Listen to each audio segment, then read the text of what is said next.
Olá, a alegria de estar aqui com você. Hoje nós vamos ler um capítulo do livro The Wisdom of the Heart, A Sabedoria do Coração. Catherine Tingley Speaks. Nós falamos sobre Catherine Tingley recentemente numa entrevista que fizemos com Barend Wurhan, da Sociedade Teosófica Point Loma, na Holanda, e o Barend contou muitas coisas interessantíssimas sobre Catherine Tingley. E eu disse que iria ler esse trecho do livro que o Barend havia me enviado. E esse livro também está disponível em PDF no website blavatskyhouse.org. blavatskyhouse.org. Catherine Tingley viajou muito divulgando a teosofia, e numa dessas viagens, em 1896, ela esteve na Índia e lá ela relata um encontro que teve com um mestre, com um instrutor. E aqui nós vamos ler justamente esse capítulo a respeito desse encontro. O título é A Índia e as Palavras do Instrutor. Lembro-me vividamente da manhã em que conheci o instrutor de H.P. Blavatsky, na montanha perto de Darjeeling. Ele estava vestido à paisana no estilo tibetano e tinha um canivete inglês na mão e estava entalhando um pedaço de madeira com ele. No campo abaixo, não muito longe, um jovem hindu estava lavrando a terra com uma parelha de bois. E o entalhe, segundo me disse, era para fazer um pequeno tampão ou cavilha que, inserido no jugo, facilitaria o trabalho para os animais. Ele chamou minha atenção para o lavrador, um de seus próprios chelas, ou discípulos, e esta é a substância do que ele disse. Se uma bateria de armas disparasse e os projéteis caíssem ao seu redor, ele não se mexeria de seu trabalho. Na verdade, ele dificilmente estaria ciente do barulho ou do perigo, tão absorvido que está. Aqueles dois bois, com qualquer pessoa, são criaturas incontroláveis. Com ele, estão sempre como agora, perfeitamente silenciosos. Ele não os controla com sua vontade. Sua mente não se preocupa nada com eles. Mas você vê aí, por si mesmo, a prova de que esses animais calados podem sentir a atmosfera de pureza do pensamento. E quando ele faz uma peregrinação, viaja mais milhas em um dia do que qualquer um dos outros e chega muito à frente. Você sabe como as mulheres aqui na Índia lavam e untam os pés dos peregrinos? Bem, os pés dele, após o dia de viagem mais longo, nunca ficam feridos ou danificados pela estrada. Por quê? Porque ele nunca teme ou mesmo pensa na distância, mas segue seu caminho alegremente. E nunca lhe ocorre ser incomodado se pode ou não ter perdido a estrada ou feito a curva errada. Sua mente é tão compreensiva com a alegria da vida espiritual que realmente ilumina seu corpo para ele. Você sabe, em regra, os átomos do corpo humano se tornam pesados com o peso da mente, com as ideias irrelevantes, com as preocupações e ansiedades. Eles passam por séries de mudanças momentaneamente, afetados pelos pensamentos do cérebro-mente. A falta de confiança, a falta de inspiração que as pessoas sofrem, o desespero, faz com que estes átomos morram a meio caminho. Mas eles podem ser levados a uma espécie de imortalidade pelo fogo da vida divina e sintonizados com a harmonia universal. Homens em qualquer lugar poderiam se livrar de toda esta carga de coisas desnecessárias e carregar a si mesmos como aquele jovem Shela faz, se tivessem o equilíbrio mental. Se você tivesse que ir daqui para a América, por exemplo, você não ficaria parada sonhando com o lugar para onde queria ir e pensando que isso era o bastante. O problema com alguns aspirantes teosóficos é que eles desperdiçam a força de suas vidas olhando para o objetivo à frente, em vez de pensarem nos momentos e segundos imediatos dos quais o caminho é composto. E assim, o melhor deles se esgota. Eles deveriam deixar o pensamento radiante derramar-se em cada momento que chega e ficar indiferentes ao dia seguinte. Pode-se encontrar em cada instante do tempo, se se tem o desejo, a porta para mundos de oportunidades douradas, a porta de entrada para um caminho glorioso que se estende até o eterno sem limites. Afastar-se do plano material do esforço, do pensamento e da personalidade é isso que a alma nos impele a fazer. Sair para as vastas realidades ocultas da vida e compreender que dentro e acima e ao nosso redor e na própria atmosfera em que nossos pensamentos e sentimentos existem, a vida universal está pulsando continuamente, em resposta aos nossos anseios e questionamentos. Quando as pessoas dizem que estão em busca da felicidade, elas querem dizer que estão visando aquela etapa de sua evolução em que seus problemas atuais serão resolvidos.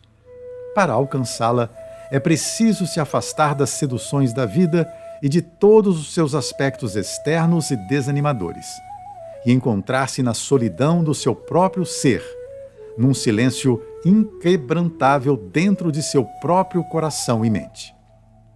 A vida exterior é transitória. Ele, o aspirante, deve ganhar o poder interior e viver no espírito, que é eterno. Ele não pode entrar livremente nessa luz sem ter aprendido a concentração, que muitos hoje em dia anunciam que podem ensinar e dar palestras sobre ela, formando cultos, dando aulas e tomando dinheiro.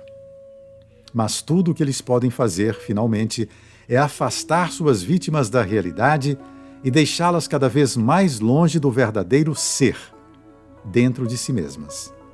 Pois a concentração é um poder inerente ao ser e está acima e além da mente. Ela não pode ser encontrada no mundo objetivo, pois não está lá.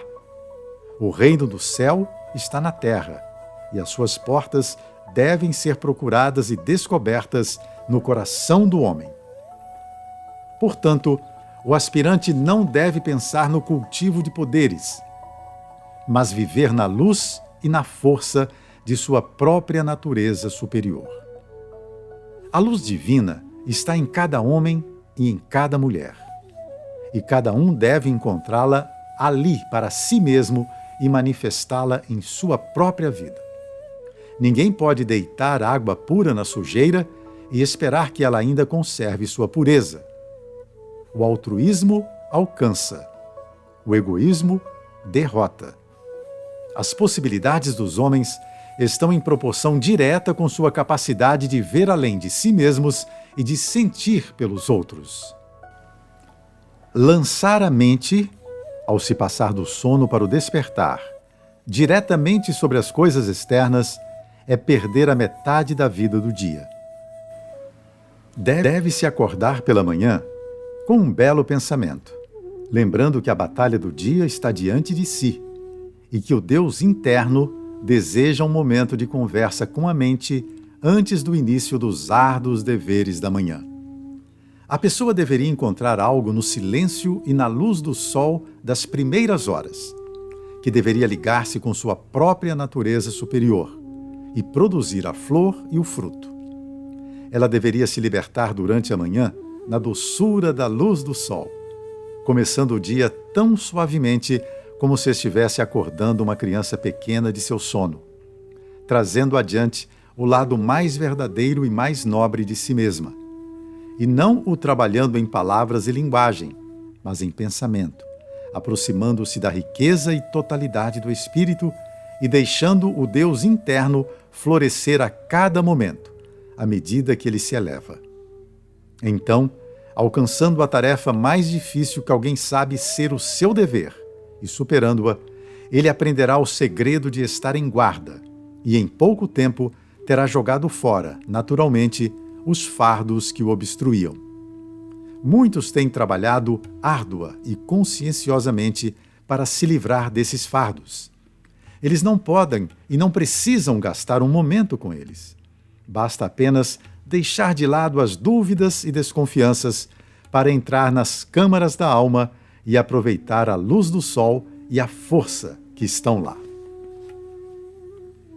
As primeiras 3 horas do dia são uma grande oportunidade. Aquele que não se levanta com o sol perde uma imensa quantidade de poder.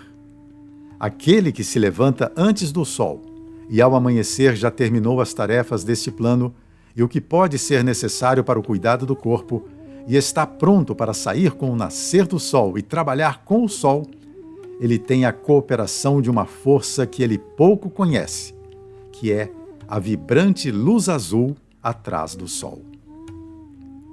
O problema está com muitos aspirantes que frequentemente demais começam com a letra e vão para trás em busca do espírito. Mas que eles se agarrem a estas coisas no silêncio, indo sozinhos pela manhã para o silêncio da natureza, libertando-se de suas velhas lembranças de tentativas e de todas as antecipações de problemas. E não lhes fará mal olhar as estrelas com admiração ocasionalmente, ou ouvir com prazer a música dos pássaros, ou passar dias inteiros em silêncio, chocando estas ideias, estas coisas sagradas, enquanto executam todas as tarefas que lhes são confiadas para fazer. Isto, em essência, era o que o instrutor tinha a dizer. Penso que ele colocou um talismã em nossas mãos e nos deu o verdadeiro segredo da vida. E aqui termina então este conto, esta narrativa, este capítulo do livro The Wisdom of the Heart. Catherine Tingley Speaks, a sabedoria do coração, Catherine Tingley fala. Você pode encontrar em PDF no website blavatskyhouse.org. E se você quiser saber mais sobre Catherine Tingley, você pode ver a entrevista que fizemos aqui no Cá Entre Nós com Barend Wurhan. Quem foi Catherine Tingley, a sucessora de William Quan Judge nos Estados Unidos. Muito obrigado pela sua companhia e até o próximo Cá Entre Nós.